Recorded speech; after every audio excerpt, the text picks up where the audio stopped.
Aku selalu merasa menjadi ayah yang bertanggung jawab. Itu kalimat yang sering kuucapkan di dalam kepala. Aku mengulangnya setiap kali pagi datang, setiap kali aku berangkat sebelum matahari benar-benar tinggi. Aku pergi membawa satu keyakinan sederhana, bahwa bekerja adalah caraku mencintai, bahwa pulang membawa penghasilan adalah bentuk kehadiran. Aku tidak pernah merasa meninggalkan, aku merasa sedang berjuang.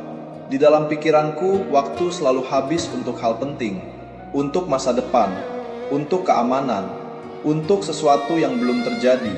Aku tidak pernah sadar bahwa ada sesuatu yang sedang berlalu perlahan, tanpa suara, tanpa pertengkaran, tanpa peringatan. Aku berdiri di rumahku sendiri, namun sering merasa seperti tamu yang singgah sebentar, datang, lelah, pergi lagi. Dan aku menyebut semua itu normal. Setiap hari berjalan dengan pola yang sama. Bangun, berangkat, pulang, tidur. Anakku tumbuh di antara jadwal itu, di sela waktu yang selalu sempit, di ruang yang tidak pernah benar-benar kosong, namun tidak pernah penuh. Aku melihat tubuhnya bertambah tinggi. Aku tahu ia naik kelas.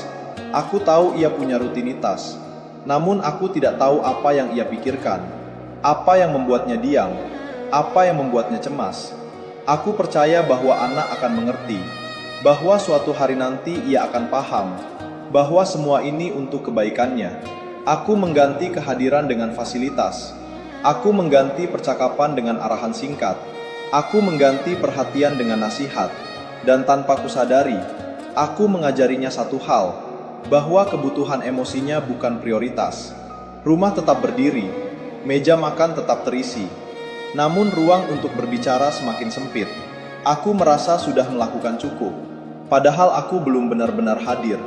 Perubahan itu datang tanpa ledakan, tanpa tangisan, tanpa perlawanan. Anakku menjadi lebih sunyi, jawabannya pendek, tatapannya sering menghindar. Aku mulai merasa tidak dikenal, namun aku tidak bertanya. Aku lebih memilih menilai. Aku kecewa melihatnya tidak seperti harapanku. Aku menyebutnya kurang berjuang, kurang fokus, kurang disiplin. Aku tidak bertanya apa yang sedang ia tanggung. Aku tidak bertanya apa yang membuatnya lelah. Aku melihat hasil, bukan proses. Aku menilai dari luar, tanpa pernah masuk ke dalam.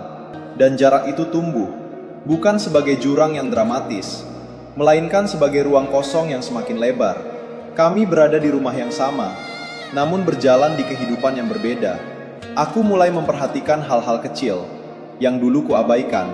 Cara ia menghabiskan waktu sendirian, cara ia menghindari percakapan, cara ia tidak lagi menunggu kepulanganku.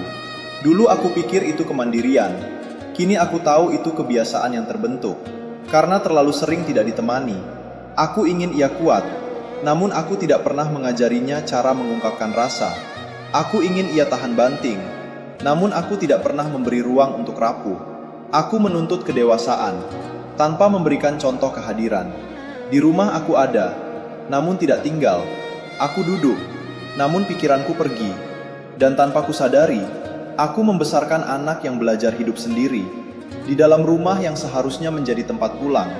Suatu malam aku tidak tidur, bukan karena pekerjaan, bukan karena kelelahan fisik. Aku duduk dalam diam, tanpa layar, tanpa suara. Lalu satu pertanyaan muncul, tidak keras, namun menghantam. Jika suatu hari anakku pergi, apa yang akan ia ingat tentang ayahnya? Apakah aku akan diingat sebagai sosok yang berjuang, atau sebagai orang yang selalu tidak sempat? Pertanyaan itu mengikis keyakinanku perlahan. Aku sadar bahwa selama ini, aku sibuk membangun masa depan, namun lupa tinggal di masa kini. Aku tidak kehilangan anakku hari itu, namun aku melihat bayangannya mulai menjauh. Dan untuk pertama kalinya, aku takut kehilangan tanpa pernah bertengkar. Aku berhenti menyalahkan anakku. Aku mulai menoleh ke dalam. Aku menyadari bahwa cintaku tidak pernah kurang, namun caraku hadir tidak pernah cukup. Aku terlalu lama mengira bahwa menyediakan segalanya berarti menemani. Padahal yang dibutuhkan anak bukan hanya arah, melainkan rasa aman untuk bicara. Aku mulai belajar hal-hal yang tidak diajarkan padaku. Belajar mendengar tanpa menyela. Belajar menerima tanpa membenarkan diri. Belajar bahwa diam bisa menjadi jembatan. bukan dinding. Aku belajar bahwa menjadi ayah bukan tentang selalu tahu, melainkan berani mengakui tidak tahu, dan itu terasa lebih berat daripada bekerja tanpa henti. Aku tidak tahu apakah aku terlambat. Aku tidak tahu apakah semua yang retak bisa kembali utuh. Namun aku tahu, aku tidak ingin kehilangan sambil merasa benar. Hari ini aku masih belajar. Belajar duduk tanpa membawa peran. Belajar hadir tanpa target.